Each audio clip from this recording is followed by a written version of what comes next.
Okay, so hello, everyone. I'm Maureen Smith, and I'm one of the citizen members on this ESIC, which is the Evidence Synthesis Infrastructure Collaborative. And I'm here today with John Lavis and Euphrasia Ibai Atu. I hope I didn't say that wrong, Euphrasia. I'll let them introduce themselves in a minute. Euphrasia may have to do it in the chat because of some issues there, but we'll introduce ourselves and we'll ask you to introduce yourself in the chat. If you'd like to say where you're calling from, that would be great. And what perspective are you bringing? Are you, we're also going to do a poll on that, but you may want to do it personally just to tell us something about yourself. Are you a leader of a citizen-led NGO or a citizen serving non-governmental organization, or just a civil member of a citizen member of a civil society organization, or evidence intermediary, or anyone else professional working in this field? We'd love to know what perspective you're bringing to the meeting. And we welcome you. So over to John to say hello, and then we'll get going.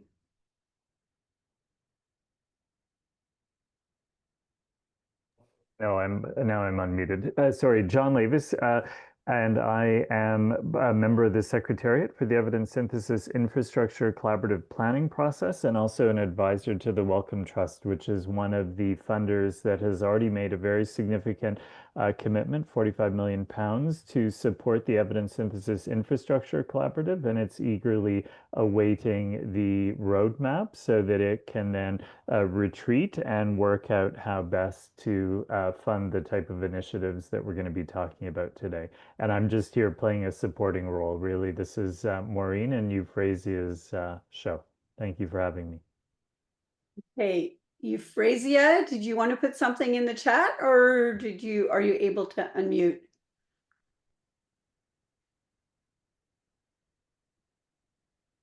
Take a look. Okay, we're going to keep going, and I'm sure Euphrasia will put something in the chat, but she is one of the other citizen members of, I'm going to say ESIC, because the other thing is a real mouthful, and hard for me to remember the order of the words in there. So welcome to our citizen webinar series. And this really is for citizen serving the citizen-led non-governmental organizations and for citizen leaders. There are all kinds of webinars associated with ESIC that you can also join in on, but these ones are really to get our perspectives. And all of the insights that we get from you will contribute to the conversations aimed at shaping the development of what they call the ESIC roadmap, to create this step change improvement in how we learn from others around the world, and in particular, how we produce and use evidence synthesis, especially AI-enabled living evidence synthesis. As John explained, it's a big a project, and this is like the planning phase of it. So basically, the only way that I can wrap my mind around it is someone is offering to give you a lot of money. I think is it 45 million pounds, John? Is that it? Yes. Yeah, yep. British pounds. Yep. And they're basically saying, we're not just going to hand it over to you. We want you to go through a very rigorous process to tell us what we should be investing in and what makes sense. And this is this 6-month process that we're engaged in. So the money has been, they want to give us the money, but they want to give it to us, and so that we use it in the best possible way and show the funders what we perceive the impact to be and how the money can best be used. So that's really what it is. It took me a little while to figure that out. I thought I was jumping on a project to actually use the money, but no, it's really to what's the best investment. So if you want to learn more about it, there's a very good website with all kinds of things. And you're going to hear us talking about the roadmap. And that's a document that will include citizen perspectives, and it's going to be presented at a meeting organized for June 24 to 26 in Cape Town, South Africa. And you can take a look at the video or anything on the website if you want to learn more about it. So the purpose of today's webinar is really to discuss the key messages we'd like to contribute to that ESIC roadmap from a citizen perspective. The first webinar, John and I did a lot of talking because we were trying to really kind of explain the project.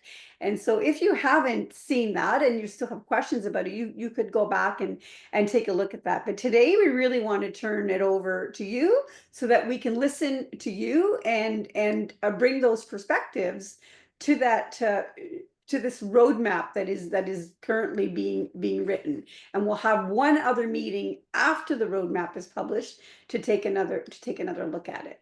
Okay, I think we're going to do some polling now.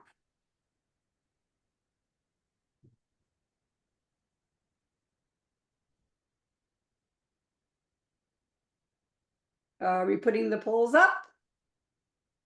Here we go.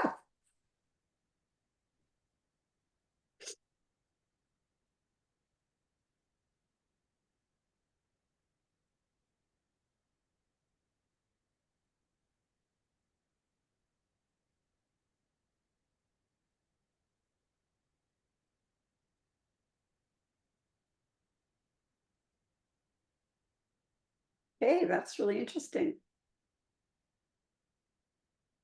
Western Pacific, they're probably all sleeping, I guess. That's why they're not here. Okay, thank you. And I think we have a second question too, a second poll. There we go. Thank you very much. Just magically appears.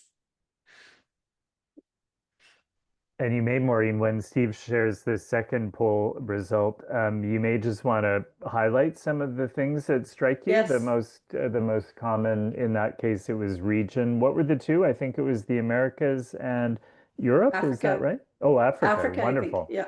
Great. Yeah. And soon we'll see where what roles people are playing.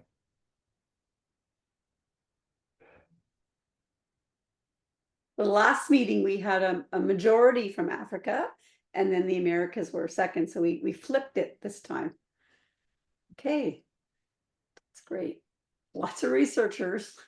Researchers love coming to webinars. You're welcome too, but just remember we're doing everything from the citizen perspective. So hopefully you're a researcher who's interested in integrating citizen perspectives into your work. And there we go. So leader of a citizen-led NGO. It's great. Citizen serving, right? That's right. That's great. And by intermediary, we mean the people who are working, to bring the evidence, like to work between the policymakers and the producers to bring that evidence. So they play an important role too. Okay, that's great. So a little bit about this. A little bit about the use of the word citizen. So any term that we use is going to be, is going to be important, but it's also going to be controversial. And we just want to emphasize that we include all members of society, and we use that term to focus on the individual, and it does not imply any formal citizenship status as determined by a government. So this includes undocumented individuals and people with Indigenous status who, and always that.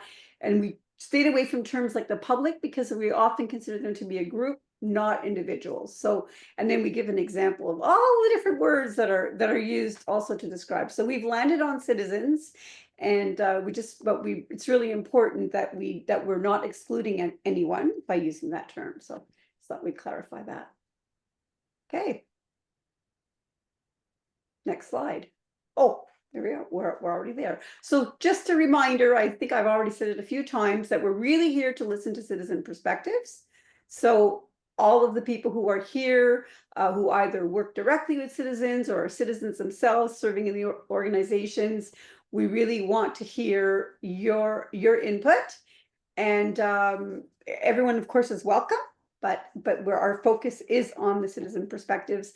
And if you go on the ESIC website and you have specific interests, there are many opportunities available for other types of interest holders to contribute to the work. So make sure that you're going to take a look and you know where you can contribute to the work. So there's the 3 webinar series that I highlighted at the beginning, and we're at number 2.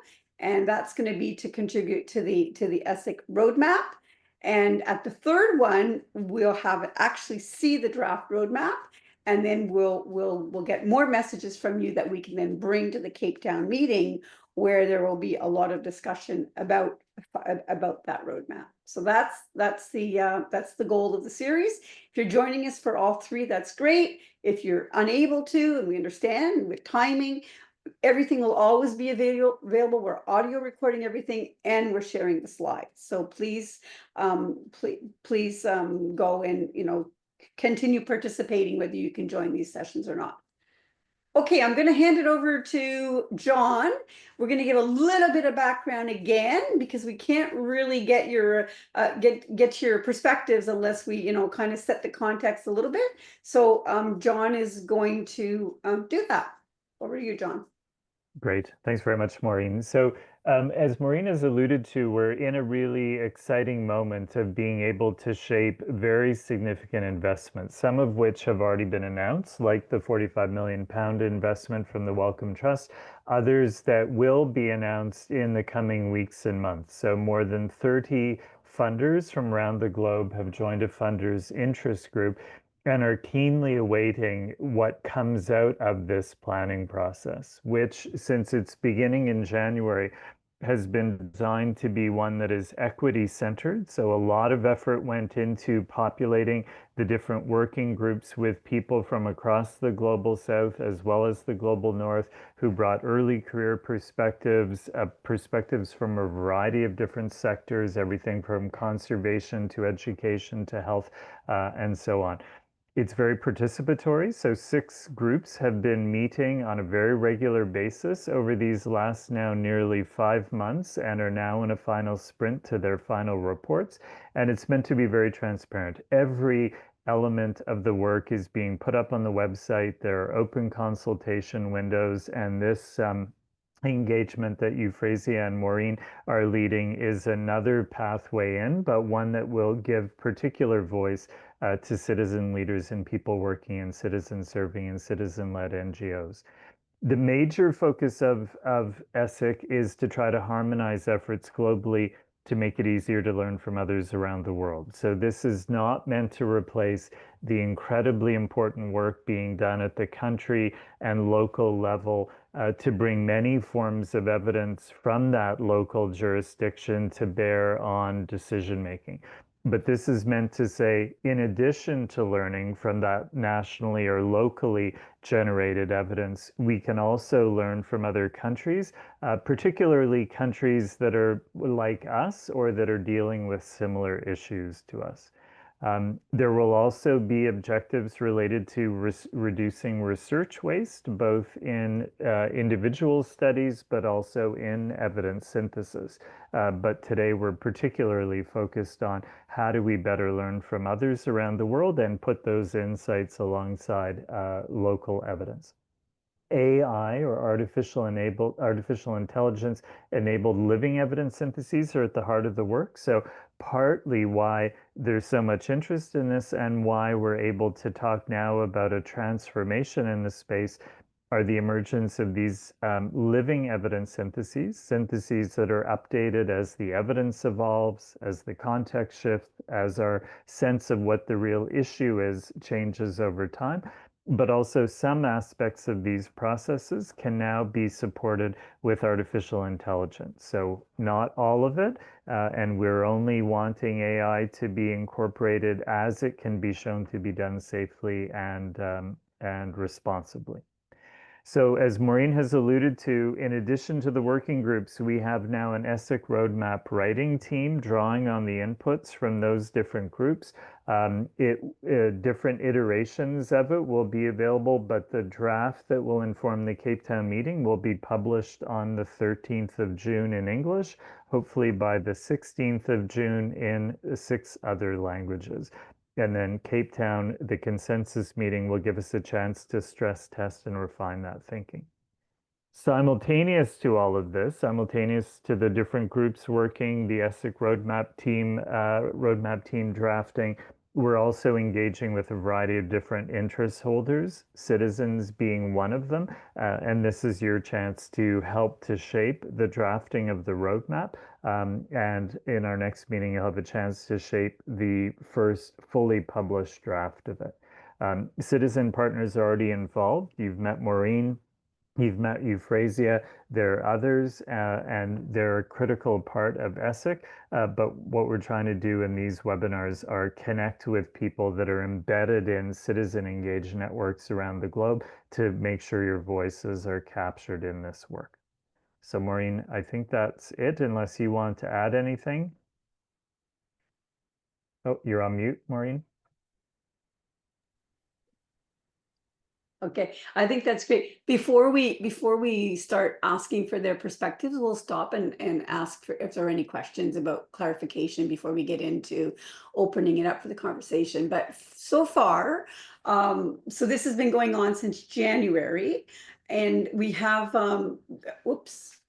Thank Right. you. We have 4 citizen members who are on 2 working groups and on the governance planning group. You'll hear about John will explain the working groups in a second, so you'll hear a little bit about that. We've been providing input to all of the working and planning group reports. I'm the one citizen member. I attend all the co-chairs weekly meetings and get my 2 cents worth in there. And we are leading the drafting of this document called the Call to Action, which we have circulated and sent you the link for. We'll send you the link to the updated one. We'll talk a little bit about that after. So basically, and then we've got the citizen focused webinar series. That's where we're listening to you and we're incorporating your feedback. And from April 30th to May 14th, we had a consultation period on that call to action. 22 people responded, 12 from the Global South and 10 from the Global North. If you're here and you're one of those people, thank you very much. The feedback was incredibly useful, and that has led to the updated version. And I put the link there. I'll also put the link in the in the chat for you. So that call to action is now on that website, on the ESIC website for everyone to take a look at. So we have been working since January, and the push really to get other citizens has been happening since mid-April when we started contacting other people. So that's how we're contributing, and the opportunity for us to contribute is definitely not lost on us. I would say even 5 years ago, 10 years ago, we would not have even been actors in this this ecosystem. So this is an area that was highly insular, and it was the people who were actually conducting the evidence syntheses and the intermediaries who were really shaping the work. And we've got this incredible opportunity now for us to be involved in it, and so it's been very exciting to meet that challenge and to provide our perspectives, and they have been, I have to say, our perspectives have been sought after and have been welcome. So it's definitely something that I think that we need to continue building. Okay, that was my little rant on that. Okay, John, I think because we're going to be looking at the working group reports, if you maybe just explain a little bit how it's kind of set up, and then we'll talk about, and then once we do that, we'll stop for any questions, and then we'll open it up for the discussion. Absolutely. So, thanks, Maureen. So the Welcome Trust investment in particular is meant to support an enabling infrastructure that will then make it easier for groups who then want to put into place AI-enabled living evidence syntheses on all of the big questions of our time, and also use that infrastructure to serve up actionable insights for different groups, including citizens. So the 5 types of infrastructure correspond to the 5 working groups that have been meeting over these past now nearly 5 months. So one working group has been focused on demand-side engagement. How do we get the producers of these syntheses working with the eventual users of them to make sure that they are understanding and meeting user needs? So a user could be a UN official, a government policymaker, an organizational leader, a professional or a service provider, but also a citizen. So We're very keen to hear your thoughts about how we hear what the needs of citizens are in terms of evidence synthesis and how we best meet their needs. The next two are maybe a little bit harder to find ways in for citizens, but we're very keen to hear your thoughts about this. One key thing that we need to get to with ESIC is from any given study or evaluation or citizen science project, how do we extract data once from that study or report, assess its quality once, and then reuse that data many times? Right now, if there are 10 countries that need a synthesis of what we know, chances are there's a team in every single country extracting the same data, conducting the same type of quality assessment. No one is building on one another's work. Third area is the use of artificial intelligence. So we are not yet at a stage where you can say to a chat GPT, summarize everything we've learned from around the globe on this question, how it varies by groups and contexts, and have any confidence in what it tells you. But artificial intelligence can be used for some discrete tasks in the steps in an evidence synthesis. And we think more and more tasks will be able to be supported with artificial intelligence, but we need to make sure we introduce those new AI tools in ways that are both safe and responsible. The fourth working group is about rethinking how we actually undertake the work of evidence synthesis to make it much more timely, stood up within weeks of a question coming in, for example, much more relevant, including much more relevant to the needs of citizen serving, citizen-led NGOs, and much more affordable. And then finally, with capacity sharing, we need to really share capacities for the production and use of evidence synthesis. And one thing that ESIC is trying to accomplish is to do this in a way that supports a transition in leadership and execution largely to the global south. So those are the 5 working groups. There's also a governance planning group that is thinking about how do we set up a governance mechanism for collective impact in the future. So there will not be one infrastructure around the globe. There will be many infrastructures that we hope are interconnected and building on one another's group work. So how do we set up a governance mechanism so that ESIC meets the needs of different interest holders, including citizens, while trying to move us all in a direction of achieving maximum impacts. So Maureen, I'll turn it back to you. Okay, thanks, John. So we'll stop here for questions before we dig into the reports and get your feedback on that. So any question at all, please feel free to ask it.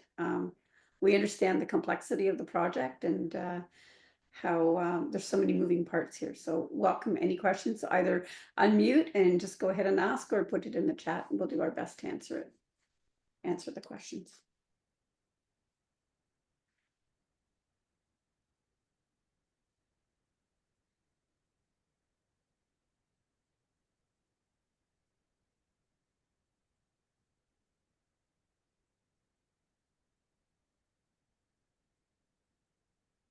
Okay, I don't see anything. Well, I don't see anything coming in. Hopefully that's a good sign, John and Felicia. I'm hoping that's good news, because I'm really looking forward to turning the rest of the time over to really listening to you. So we're gonna dig into the next slide and set this up. So what we did was we aligned what we thought were citizen-centered solutions in the stage 3 report. So there's been various reports all the way through. The stage 3 reports have just been published and the consultation period for those is over. So did an analysis of what was in those reports in those different working groups and looked at that in comparison to what we're saying in the call to action and we want to know and what we didn't say or what's important to you. So we've got 3 different slides. This is just kind of the opening one. So we really have 2 of the 5 working groups and the planning group, the governance group, where they explicitly include citizens as interest holders. So we're using the term interest holders. Some of you may not be as familiar with that term. In other countries, they use the word stakeholder. It's more globally now. It's the term interest holders is more used. So anyone who has an interest in the work, right, and or is benefiting from the work. And in those working groups, they are creating clear links between the proposed solutions and citizens. We'll take a deeper dive into that in a second. So those three reports are strongly aligned with what's in the call to action. And just a reminder in the light blue box of what those three groups were. So the AI group, the methods and process innovation group, and the governance planning group have some clear alignment. Now, stage 4 is going to be coming up soon, the stage 4 reports, and we've got opportunities to improve that alignment, so that our citizen perspectives are really embedded in those reports. So some of the opportunities that we would have would be to feature the demand side engagement that centers questions, priorities, and outcomes of interest to us as citizens, and then drawing on the citizen innovations to support the contextualization and dissemination of findings. That would be another opportunity. Also, how we can benefit and use those user-friendly tools for non-technical data reuse. That would be in working group 2. And finally, consider how Oh, sorry.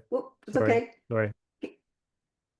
Citizen delivered, like peer-to-peer and citizen focused capacity building solutions can be included in those proposed applications and processes and resources to improve evidence literacy and evidence use. It's a bit of a mouthful, but that's kind of what we saw as some of the opportunities. But we're going to hear from you about what you think is important. So we'll go to the next slide, and we'll kind of break it down by working group. So we'll start with working group number 1, and we've left the what is missing column open because that's what you're gonna tell us from your viewpoint. So in working group 1, the public and consumers, we are noted as part of the demand side, but few of the solutions directly mention us as citizens. So, and there's a call for technical support to help intermediaries integrate lived experience alongside evidence synthesis. So they are looking at the lived experience, but the call is really for the intermediaries to integrate that. So what is missing from there in your viewpoint? So we're looking at the demand side engagement. So these are the syntheses that that are being demanded. So I'm going to give you some time. So either in the chat, or if you want to unmute, that would be great.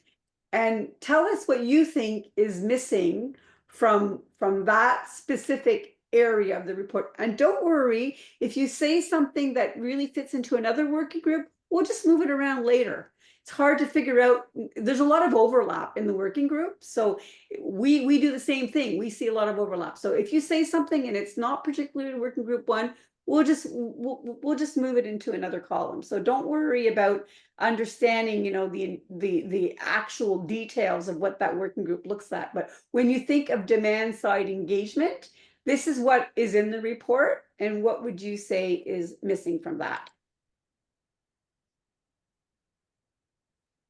Okay, so who's going to go first? Janet has her hand up. Oh, Janet. Thank you, Janet. I'm just wondering if it would help to let the researchers know that there are some trained, citizens with experience, either by, let's say, training like we had in Canada or at Cochrane, that do know what evidence synthesis is, because some of them probably haven't worked with citizens or patient partners or whatever you want to call them before. Would that help? I think Like that's tips on how to work with them, where to include them, that kind of thing. Yeah, I think that's really important to make that obvious. And I think you're right, Janet. People have the impression that we may not know enough about the area to be able to engage meaningfully, but there are people, and there's training to bring people up to speed so that they can engage meaningfully. That's great. I see Norma in the okay, so Norma's in working group 2. We're going to hold off on that one, Norma. That's a great question. Well, till we get to working group 2. So let's keep going on working group 1. What else is missing from there as far as citizen-centered solutions? Anybody else? I'm trying to see. I can't see the whole screen. Oh, Johnny. Thank you, Johnny. Go ahead. Hi there. It's just so interesting. Mostly because I'm working on a project which is trying to answer very similar questions. And so with the demand side, what I have noticed after speaking to a few what we call downstream users, which is the same thing, I think, and they seem to sometimes lack a bit of imagination, or they're not quite sure what they've got to play with, if you know what I mean. And so I think there's some need to demonstrate what can be done with this evidence in a variety of different situations. And then you have to decide what sort of situations do you want to be able to influence or provide evidence to. And so for our one, we've got a couple. We're going to make like a little 2-pager with a couple of demos saying, here's some of our data and here's some of data from your sector. And if you put them together, you can, do this kind of interesting graph or come to these interesting insights. So maybe something like that across a sort of broad range of sectors that you might want to influence could be useful. I agree, John. There's nothing more powerful than real life examples of what it looks like in action, right? That's great. Thank you. Violet. Thank you so much, Maureen. Just reflecting on the role of intermediaries and how we have been supporting to see how lived experiences are integrated into what I would call administrative data, normally collected by the governments. One of the things you see is that there is an assumption we make that there is capacity to translate that evidence into meaningful actions. And so in one of our interventions where we did an evidence-informed policy decision-making workshop, one of the things that stood out was after they look at the data, they ask, so what? What does this mean? How can we use it? And just to share that during the COVID-19, one of the things we were doing as an organization was to collect data from points of entry into the country, and then would go ahead and process that data and support the Ministry of Health to build messages around it. So I think when you are looking at the demand side, we also need to look at whether there is provision or we have inbuilt mechanisms to build internal capacities, but also go extra mile even to invest resources to actualize, to support the ability to put to use those skills. Otherwise, just bringing the evidence together, the administrative alongside the lived experiences can remain, hanging. But so to mention, the other thing that we need to think about is the interaction between the politics and how that interferes with the way decisions are made, to the extent that I think it's not uncommon to see sometimes politics overriding the evidence when there is glaring data that would call for some kind of actions. That's great. But I have a question Thank for you, Violet. So I liked how you talked about the intermediaries. What do you see like how do you see the intermediaries working with citizens, like collaborating with citizens to to really get that evidence to be used and what it can be used for? Do you see some opportunities there? Like I said, for me, the opportunity is in enabling the capacity, because some of the intermediaries have some skills that can be upscaled and that can be shared, but also the co-creation piece to it. I think for me that presents room for enabling. Of course, the issues that relate with politics, that can be hard depending on where you're located and the context within which you're operating. That's great. I have a question for the group. One of the things that we talk quite a bit about in the call to action is really about citizen engagement in priority setting. So in priority setting, to ensure that those syntheses address our priorities, is that something that I don't see it in there. I don't see it explicitly mentioned in there. We're part of the demand side, but would you consider that would be something really important that we could make sure is emphasized in the research agenda, dealing with evidence synthesis priority setting? Is there anyone, you could even do me a show of hands on your little Hollywood square, on your little square, if you think that's important, but I don't see it there. As I go down, setting priorities is one thing, but in building in mechanisms that motivate or incentivize the respect and following through those priorities is a completely different thing. But as I turn off my mic, the other thing that I remember, I think it's a comment I provided, is that there is an assumption we make here that when the evidence is being synthesized, we are working with harmonized standards in some ways. And if we have not thought through those standards, what they are and how they look like, and how the data can be, linked or connected, again, you still have a number of challenges therein. Thank you.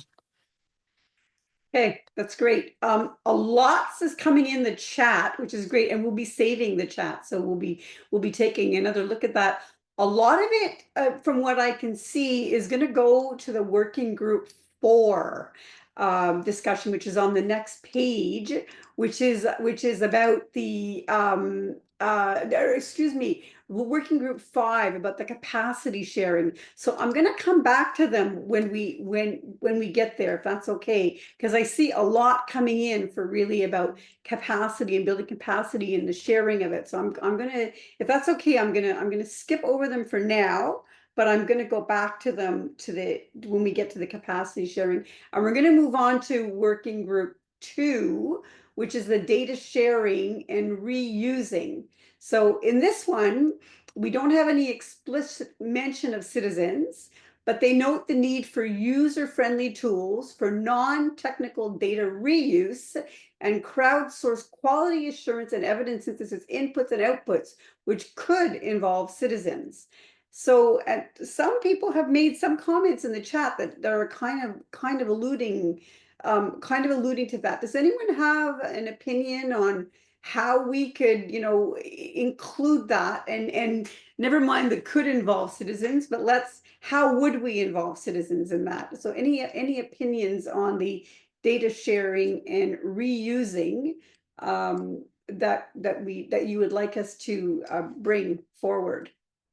And I think, Maureen, Johnny put in the chat box the notion of including data about the local context so that you Right. have a sense of where did the data come from. And I think we also need better data about which groups were the focus of research so that because if we truly want to learn not just on average, but what was learned from contexts and for groups that are most relevant for us, then we need those data available to us. And that has to be in part the focus of data sharing and reuse. That's great. Chris has said, as soon as you mention crowdsourcing, it has to involve citizens. We are essentially the crowd. That's right. We are the crowd there. Anything else on that specific working group? Just looking at my notes. Okay. All right, let's go to number 3. And that is really about artificial intelligence and the safe and responsible use of it. So they want to, some of their citizen-centered solutions are to expand citizen science platforms, to involve the public in evidence synthesis tasks, to provide training on AI tools to support citizen participation. I know they're working on that because they just contacted me this morning to talk a little bit about what would training kind of look like, and to create platforms for AI governance that include public representation and public consultations to ensure ethical standards, fairness, and inclusivity. That's what they are putting in their report so far about citizen-centered solutions. So what's missing from that? When you think about safe and responsible use of AI, does anyone have something to add about what else you would like to see there? Janet has her hand up. Maureen. Oh, Janet? This is not answering the question, I know, but I really applaud the training on AI because it's something I know almost nothing about and know I need to learn because obviously I can understand why it's important here. So I'm really glad that there is training and hope Okay. we have access to it, which I'm assuming obviously that's what it means. Okay. Thanks, Janet. Violet? Just like Janet says, I also do not have sufficient training on AI. But one of the things that stands out to me is that I'm aware that most of the AI tools are developed using language models that may not be very accessible to some of the countries in the global south. And of course, if you're talking about safe use and responsible use of AI, but also when you're talking about sharing and resharing, depending on the breadth of the citizens, it might be helpful if there's investment into developing language models that resonate with the context in the South,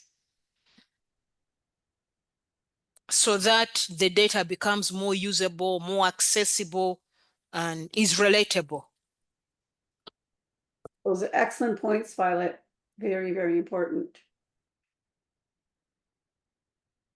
John, did you want to chime in on anything that you're seeing in the chat that might address that working group 3, or even go back to working group 2? I see Johnny's specified that working group 2 is a hard one too.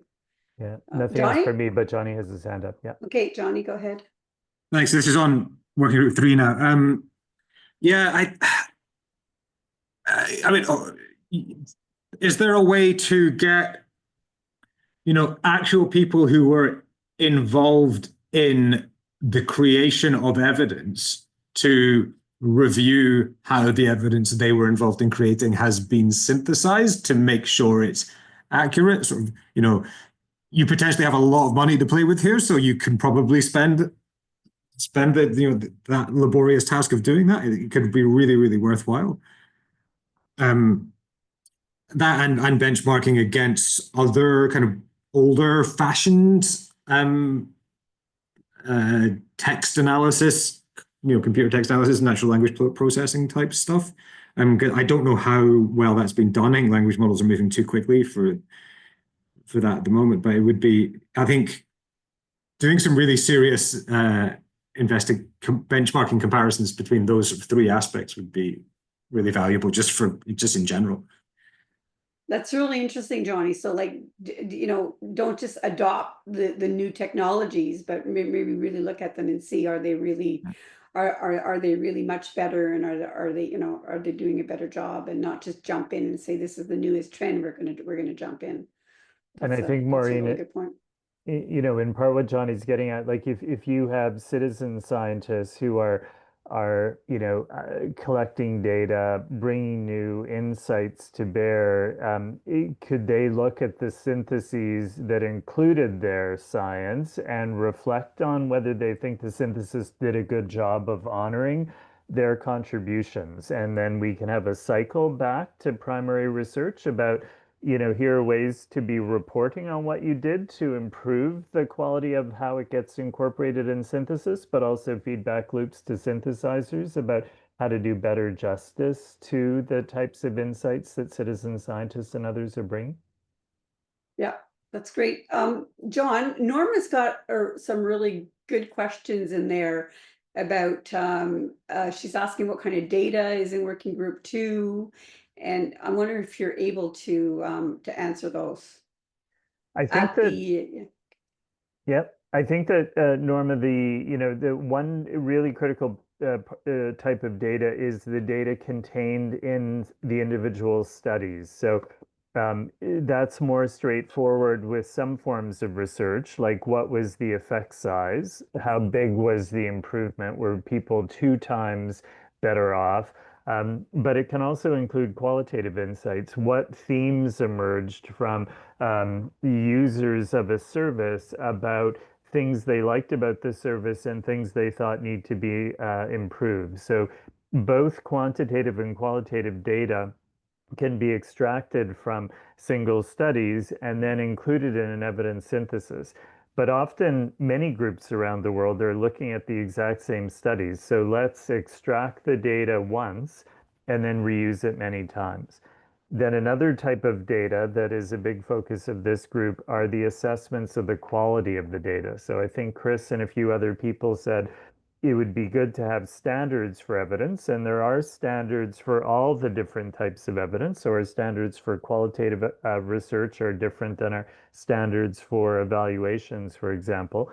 But for whatever type of evidence, could we assess the quality of a single study once and reuse it many times? So those are the 2 most common types of data that people are asking the question, could we revolutionize how we do this and become much more efficient? That really Okay. makes sense if it's possible. there we go.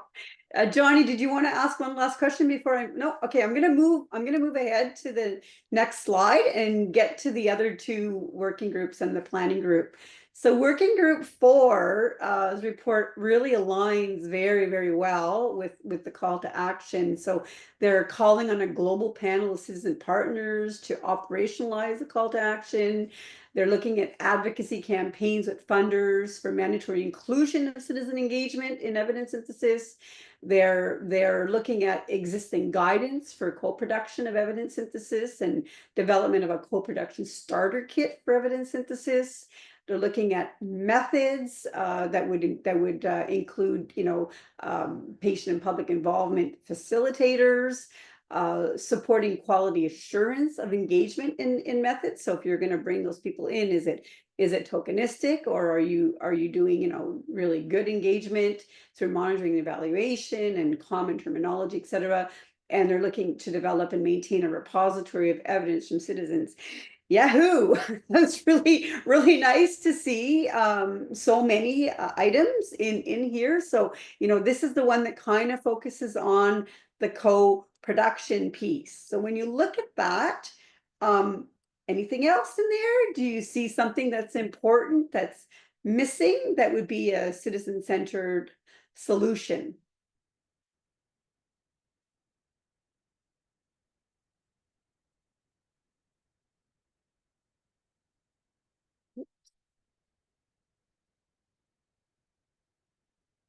Okay, I'm looking to see any hands up or any discussion in the chat.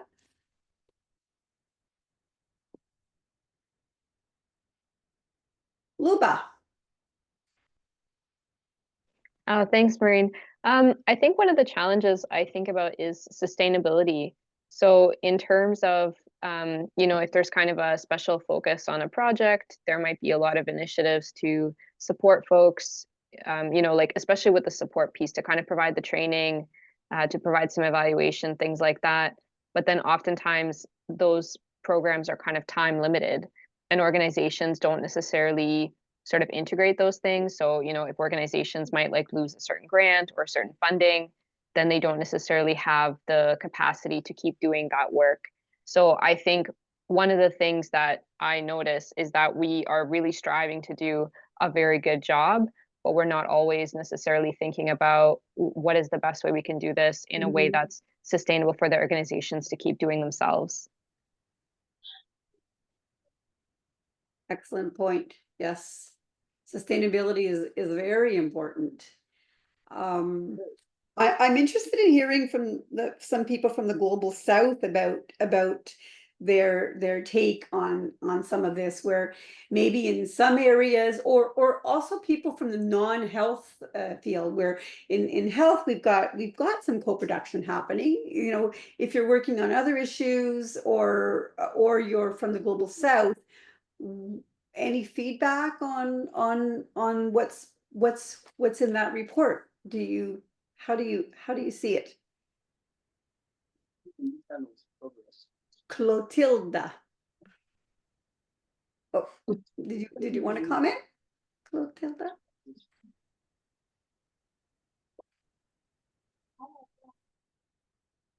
Oh, you're muted. Okay. I think Clotilda was trying to comment. Anybody else on what you see there?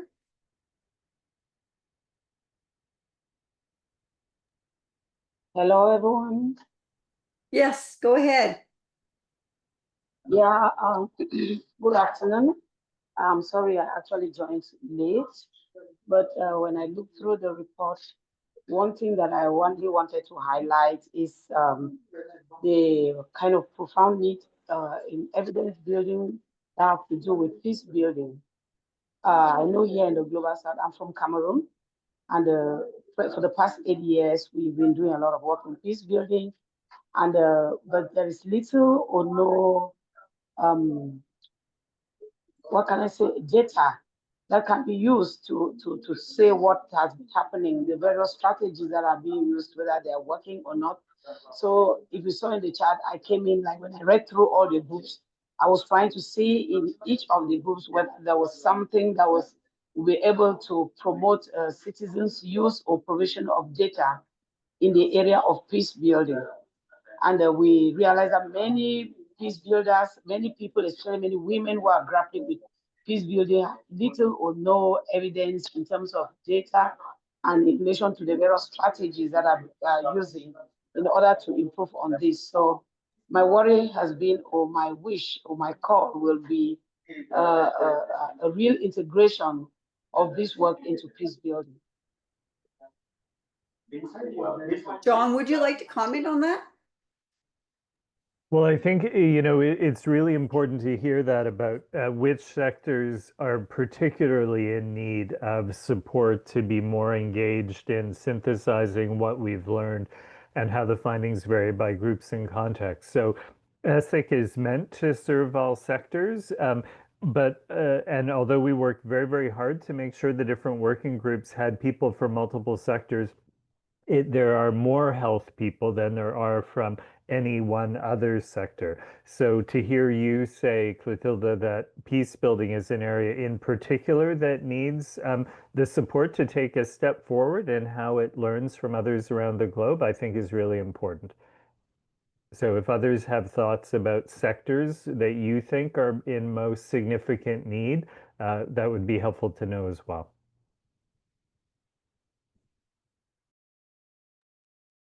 Thanks, John. Okay. The only thing that I could kind of pick out that I thought was missing from the working group 4 was that you're missing maybe an explicit list to citizen focused questions and interests.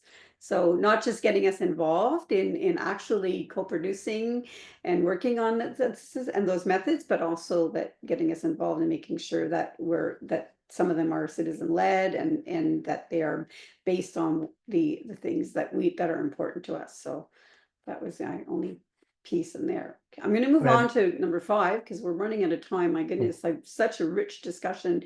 Did you want to add something, John? Well, just, yeah, as you noted that we just have 3 minutes, so you'll Right. need to, yeah. Yeah, Over to you. well, I think for working group 5, we've got a lot in the chat because in there they're talking about, you know, targeted for citizen use, but in the chat people commented on training for evidence literacy and making sure that people understand evidence and how it can be used.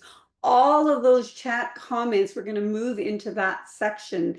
They all came in at the beginning, and I think they're front of mind for us, and that's why they came in so early on in the process. There was a lot in there. We're going to populate that whole section with what you said in the chat, and if you want to add something now to that, just go ahead and use the chat.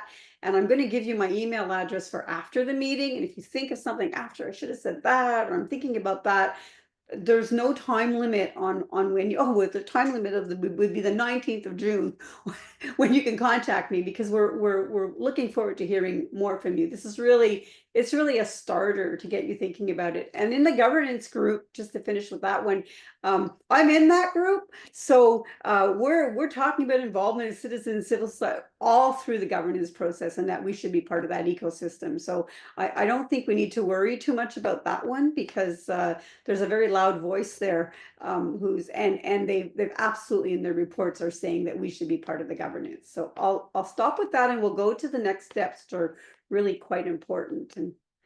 And what an incredible discussion. So more than I ever imagined. So here's my email. This is my personal email. Just write to me if you've got further ideas about those key messages. You want to develop further what you said. You know, go back and look at the slides or whatever, and contact me. And then if you say, you know what, I'm really interested in one specific working group report, I really would be able to contribute to that. I've put the 2 dates for you of when the consultation period will be open. So starting in 5 days, that'll be an open period. You go on the ESIC website, which I put in the chat, but I should have put on there too, and just go in and put in all of your feedback. There's a process for that. We'll have our 3rd webinar on the 19th of June when we're going to actually have that draft roadmap. And boy, if we get half of the participation we got today, that will be a really great meeting too. Your ideas are wonderful, and Euphrasis put her email in the chat too. You can contact her or me or both of us at the same time. That's great. We would love to hear from you. And thank you so much for taking time from your busy day. Hopefully you'll continue on this journey with us, and let's just get our citizen perspectives up front and center in this incredible project. Any last words, John? No, well done, and thanks to everybody for joining. Okay, thanks everyone. Have a good rest of your day. Bye.